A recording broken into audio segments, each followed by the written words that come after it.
欢迎大家收听12月24号的迦南之声，我是世谦牧师，大家平安。我们今天要来分享的经文不是诗篇，是在路加福音的第2章8到20节，因为今天的经文跟今天这个日子很有关系。而我们今天要祷告的经文呢，就在这一段经文里面的12节。你们会看见一个婴儿用布包着，躺在马槽里，那就是要给你们的记号。我们会看见一个婴儿用布包着，躺在马槽里，那就是要给我们的记号。这个我们是在今天经文里面说到的牧羊人。当时他们带着羊群，可能在野外守夜，就在那个时候，却有一道大光临到他们，有使者告诉他们，有一个好消息发生了。这个好消息要让全世界的人都来领受这个喜乐，就是在伯利恒这个地方，耶稣他诞生了。这个救恩的记号他诞生了。我们怎么知道是他呢？我们会看见有一个婴儿用布包着，躺在马槽里，就是他了。这是一个很平凡的出生，但是也很特别，因为一般的婴儿不会在马房里出生，但是耶稣却是在马房里出生，甚至躺卧在马槽的里面。这个救恩的记号让世人领受从上帝来的平安。所以我们在12月24号这一天的晚上，因着这段圣经的叙事，我们会说这天晚上叫做平安夜。它源自这段经文，在这段经文当中有说到，在至高之处荣耀归于神，在地上平安归于他所喜悦的人。所以我们会说平安夜是因着耶稣的诞生，这个救恩的记号，他道成肉身来到世上，带给世人真实的平安。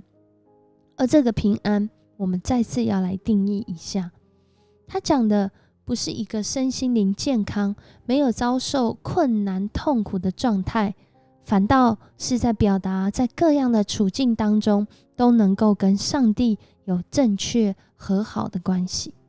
其中最直接的例子就是今天耶稣的出生，不是在一个豪华的饭店皇宫里面，而是在一个连人都觉得好像有一点那么的卑微的马房里面。其实在这样的一个状况当中，透过世人特别是牧羊人的见证，这段叙事被写下来，有血有肉，很有感受。哇，原来救主的出生跟我想的不一样。而后我们更是发现，原来救主救赎我们的方式也跟我想的不一样。他非常的卑微，出生在这个世上，而他更是为我们的罪，为我们远离上帝，与上帝隔绝的这些来付上代价，为我们的罪钉死在十字架上，甚至为了让世人明白上帝掌权，死里复活，让人见证他胜过死亡权势。因此我们说平安平安，因为我们真实的领受认识耶稣，相信耶稣，跟随耶稣，带来真实的平安。所以我们唱平安夜。而这首平安夜好像有记忆来在教会长大，或者是在路上行走，每一年都会播放。可是你知道，其实这首歌也才短短的200年吗？在19世纪的时候，有一个这个天主教罗马公教的德国人，他写下了这个歌词，然后他想要在这个圣诞节的时候来弹奏这个管风琴，由他的一个好朋友。然而在这个他们要弹管风琴要来试试看的时候，却发现教堂的管风琴因为年久失修没有办法弹奏。于是他就想到他可以用吉他的这种和弦的方式来弹奏。结果没有想到这首歌后来这200年间却成为最具代表性最广为人知的圣诞节歌曲。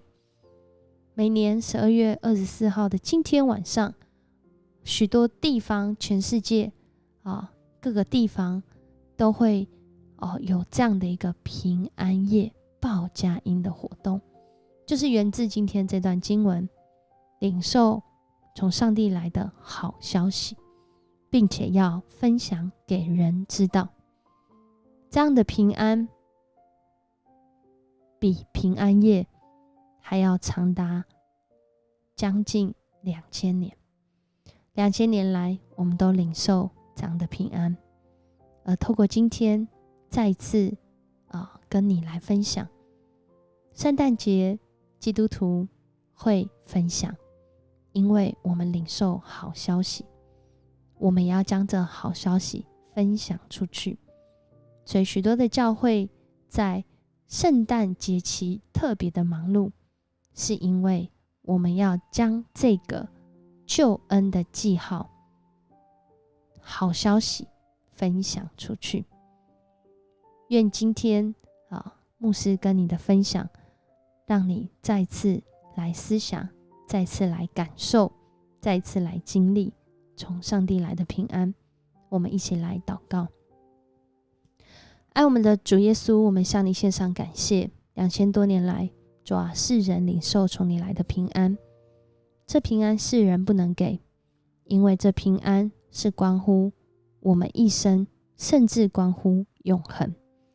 主，我们感谢你，谢谢你让我们在疫情当中仍然能够透过这个季节，透过这个节期来思想平安的真实意义。主，不论在各样的境况中，你就是我们平安的记号，你就是救赎我们的那位主，你也是掌管我们，对我们有最大影响力，也对我们最好的主。谢谢你与我们同在，在今天再次要来诉说你的恩典。愿平安夜里人真实有平安，这平安是从你而来。我们向你献上感谢祷告，奉主耶稣的名求，阿们。谢谢你收听今天的迦南之声，我是世谦牧师。好，我们明天见。